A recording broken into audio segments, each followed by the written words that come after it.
Welcome to Cloudy with a Chance of Trust, a podcast for digital transformation leaders where we discuss the latest cyber attack issues, enterprise security strategies, and current security events so that you can successfully accelerate network and security transformation. And now, here's what's on our mind this week. Welcome, everyone, to another episode of Cloudy with a Chance of Trust. I'm Lisa Lorenzen, here with my colleague Pam Kubiatowski, and we have a special guest today, Sahir Hidayatullah, VP of Active Defense here at Zscaler. What is active defense? That's what we're here to explore today. So Sahir, I'm going to kick us off by asking you to give us a brief overview of your role and your background. Thanks for having me, Lisa and Pam, and glad to be here. So I've actually come into Zscaler off the acquisition of the company I founded, which was called Smokescreen. And we were an active defense company, which basically meant that we take the fight to the adversary. I started in security about 18 years ago. I was a red team guy, so I figured out people could pay you money to break into systems, which was very interesting. Founded a company around that, and then after that moved to the incident response side, and then started Smokescreen in 2015 with the idea of basically saying that security can't be so passive. We can't just say that we're going to detect the bad guy every single time. We need to be a bit more proactive and try to bring offensive security thinking to the defender's armory. And so that's sort of what we did. Ran Smokescreen as the CEO from 2015 till Zscaler acquired us in 2021. And now I run the team that does everything adversary engagement related. And we'll talk a bit about that as we go through the call today. Terrific. Can you give us a little background on how Smokescreen came to be? That's a good question. So it actually came from a place of disappointment. What happened was we used to keep breaking into all these networks, all these highly protected banking environments, critical infrastructure environments. And, when you've done this maybe 100 times, it gets a bit boring. And there's this sort of lather, rinse, repeat process that, will work. And pretty much everyone who does security assessment work can probably identify with this. So what we said is, how could we really change the game here? How could we make it really difficult? Assuming we were on the other side, what would we do to make life very difficult for the bad guy? That sort of was the founding principle behind Smokescreen, that we always wanted to have stuff that's authentic to how the adversary thinks. Because we think a number of security solutions don't really, if you were doing airport security and you'd never seen a gun, a bomb, or a knife, you wouldn't be very effective at doing security, right? So if you can bring that knowledge to the defender's table, we think that's really powerful. And we're going to talk about how that fits in the Zero Trust ecosystem because it's just a natural fit. That's a fantastic analogy. I love it. So Sahir, can you, a lot of people talk about the anatomy of an attack. Can you kind of give us an overview? What does that really mean? So Pam, when you look at attacks today, there's been sort of a fundamental shift in the way they operate. All of us remember WannaCry. We woke up one morning and we've got systems with this message on our screen which says we've got encryption and life is bad. But if you think about it, the security industry for the better part of a decade has focused on detecting malicious software. That's what we've done. Probably even further, we started with antivirus, and even now, most of the tooling we have is designed to catch bad software. So we will say that this piece of software, this piece of code is not supposed to be running, it's not supposed to be doing something. But if you think about the way adversaries have changed, they operate it's sort of human driven, right? So ransomware, for example, is human operated. You're not fighting a piece of software anymore. You're fighting a human being. And I think the CrowdStrike guys say this really well. They say, you don't have a malware problem, you have an adversary problem. And that's absolutely right. So that's really what we're trying to solve for. We're trying to say that the Zscaler platform, from when we've got ZIA on an endpoint, we're catching malware across the board. But how do we catch malicious actors if there's a thinking, rational human being on your network? That's what we're trying to solve for with active defense. So we want to go toe-to-toe with the bad guys, the really serious ones that put you on the 9 p.m. news. So nation-state grade attacks, human-operated ransomware, all the stuff that you typically read about. That's our wheelhouse. And we do this by trying to make the human decision-making process very difficult for them. So we try to reduce costs for the defender, both economic, time, and effort, and make it much more cognitively difficult for the adversary. That's so interesting to me. For those that may not know, what does a honeypot do? How do you tie a honeypot into this? Because sometimes you hear the word and you're like, what does that really mean in this context? So the great thing about our industry is we love to rediscover stuff. If you look at probably the greatest security book that was ever written, it's called The Cuckoo's Egg by Cliff Stoll.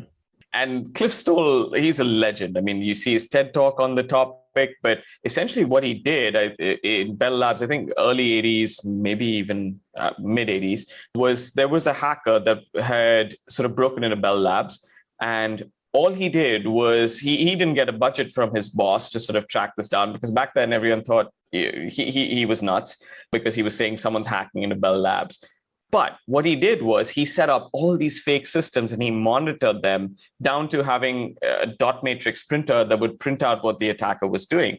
So he started the idea of honeypots and places that you could trap a human adversary who may even be more technically proficient than you, or may have the jump on you in terms of he may have knowledge of your network, or he may just have some sort of advantages. So we started there. And then the industry shifted. We moved to perimeter security and we started doing firewalls and stuff like that. So we thought we would keep people out. We said that that perimeter would be impenetrable. And we all know how that worked out. So we rediscovered honeypots. And I think Lisa and I had a chat about this and about a company called Mykonos, which was one of the early companies in this space. And now we've sort of run that cycle again, where now we've come to the point where we know how to do prevention. Zero trust networks as an architecture are probably the best way we can do protection. But what about detection? What if something slips through? What if it's an insider threat? What if someone just bribes someone to do something like Stuxnet? How are you going to detect that? And that's where we need to go back and think about how Cliff Stoll dealt with it back in the past, because it's a very efficient form of threat detection. So Pam, the simple answer, I give you a long-winded version. The simple answer to your question, a honeypot is any type of fake asset on your network, something of value that if touched, it's going to scream. And this doesn't just mean it has to be a server or a desktop. It could be a password. It could be data. It could be network traffic. Literally anything logical that an attacker could go after, we can create a deceptive version of it. And if anyone touches that decoy, you're going to know that they're in the house. The best analogy I have for this is the movie Home Alone. I'm probably dating myself here, but if you think about it, he had to defend this like incredible, like he had the whole house to defend on his own. He didn't do it by monitoring everything. He just set traps in places. And if the bad guys were unlucky enough to go and try the doorknob, well, you get burned. That's what deception is. That's what honeypots are. So I want to pull on that string about Mykonos. I was at Juniper when we acquired them, and that was, I think, one of the first intrusion deception products, but it was entirely network-based. So I was extremely excited about it because I had done a lot of work on intrusion prevention on IPS systems, and the idea of intrusion deception was a huge leap forward. It sounds like you've taken the next leap into cloud-based deception. So how is cloud-based deception different from some of these early attempts at it? You're spot on, Lisa. And if you look at, Mykonos was a company, in my opinion, before their time. And shout out to that team if they're listening to this. But they focused, as you said, on the network and web application side, right? And it's still very relevant. There's a lot of deception that and active defense that we do, which is still built on some of the principles that they brought to the table. What we've done is we've extended that, because not everything is network driven, not everything is web applications, though a lot of it is. Now what we're trying to do is we're trying to say, how can we architecturally fit active defense into security as a framework? Until Zero Trust came along, this was very difficult to do. Even the company I ran for 6 years, we were a point solution. We weren't integrated and integral to the stack or the architecture. And I'm a big fan of architectural solutions to cybersecurity. So what we're trying to do is we're extending the sort of deceptive work and active defense to every possible property. Identity systems, if you use, say, Active Directory, it's the number one target for adversaries. 9 out of 10 attacks involve Active Directory. We have deception there. You need network traffic. Someone's going to sniff your network traffic. There's fake network traffic there. If I broke into your machine, Lisa, today, what's the first thing I would do? I would go see, what does Lisa do? What files does she have? Where does she log in? Where are her credentials, right? What can I touch? What can you touch? Exactly. And we are going to give the bad guys this fake attack surface. So, if you track what's happening in the industry, there's this process of attack surface reduction. What we're trying to do is while we reduce attack surface, give fake attack surface to the bad guys so that even if they think that they have access to things, we're just going to catch them. So that's what we're extending. And obviously, we're baking this into the architecture of Zero Trust. Think about it this way. Here's a quick question. What is, in any framework, be it NIST or any of the others, what is the threat detection component of a Zero Trust architecture? Nobody's talked about it. There isn't. So we're going to do the same. Hey, we'll prevent everything all over again, but it's just not going to happen. You're going to have to go further than that. You're going to have to detect and respond. That is what we think active defense is fitting in a brilliant way into that architecture now. Jumping off from there, how will you integrate into the Zscaler architecture? Is this going to tie into ZIA? Is it going to tie into ZPA? Let's start with what can we do today? And then I'll ask you later on what we will be able to do in the future. The good news is we already, we can sell the solution with loosely coupled integrations today. We have a number of customers. Even straight after the acquisition, I think within 2 weeks, we had customers coming to us saying, we think this is great and it really solves the problem. As you integrate, we want to kind of get in. So we solve for that. But within, and I'm probably putting my engineering team on the spot here, probably within the next couple of weeks, we will have our first full-blown Zero Trust integration into ZPA. What that'll mean is you can deploy deception based on the Zero Trust policies that you have through ZPA. So no appliances, nothing for you to do. It's a push button capability. You spin it up. We already know which users go to which applications from which devices. We have that trust ecosystem. So instead of thinking about networks and IP addresses and VLANs and subnets and VPCs, we'll just say, hey, these users, these applications, these devices, create deception around that. So that's step one. Step two is every single person who has our client connector running is going to get this capability baked in. That's probably a couple of months out. That's a huge goal, but I'm excited about it. So here, let me ask you those. So it's baked into ZPA. Well, it'll be baked into ZPA. It'll be into client connector. But how do you determine where else? Because I'm understanding that you could put it anywhere in your network. How else do you determine where else to put it in addition to the Zscaler, ZPA, and client connector? So Pam, when you look at it, the best thing about customers that are on this Zero Trust journey is their traffic, sort of the decisions around which bits and bytes go to where is made in Zscaler's cloud. And we make those decisions with all the telemetry of everything from sandboxing to DLP to workload segmentation. We have all that information, right? So we're trying to leverage that capability where basically decisions of where decoys will be based off what we know about from the trust exchange. That being said, if a customer is not fully on board, like there are some customers that are walking this, it's a journey. It's not, it's not something you just buy. We can deploy this capability into legacy networks. So if somebody's got NGFWs, firewalls, VLANs, the coolest thing that we had, I got off a customer call yesterday. They said that one of the reasons they're doing network segmentation is because they're really worried about lateral movement. But they think that their Zero Trust journey is going to take them some time. So they're trying to go and do all this segmentation at the network level. And we showed them this capability. And they said, this just makes our life so simple. In a couple of weeks, we can deploy this. And you know what? Even if the networks are not yet segmented, we can spend our efforts on the future architecture, which is Zero Trust, while still solving for risk and detecting threats if they move laterally. That is awesome. That is really awesome. But, given the fact of my previous life and having to go ahead and not only implement, but operate it, what does it take to operationalize and maintain something like this? This is a question really close to my heart. I think that there's enough security solutions and enough layers that you can have. If we had to say in Smokescreen, what was our one USP? Easy. And there's precious few deception companies that do this because it's, again, one more capability. There's hundreds of things you can do. Deception is not a technology. It's a way of thinking. So there's hundreds of ways of deceiving an attacker. Our default is to say no, unless we can solve for how easy is it to do. I can think of ways that I can make all sorts of deception on your endpoint. But if you accidentally click on it and it raises a false positive, I'm wasting the security team's time. So what we have done is we have tried to make this as simple as possible. What that means is, and here's a great example, we had a customer that did a 2-week POC, completed it, gave us the purchase order, and moved into production with a click of a button.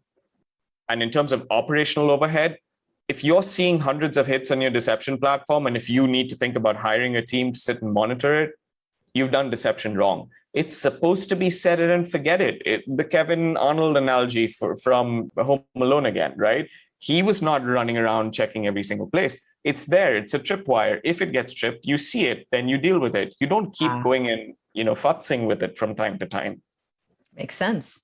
As we're thinking about longer term zero trust initiatives, it's pretty clear how this aligns with a zero trust strategy. What do you see as the longer term or the larger picture? Where do we go from here?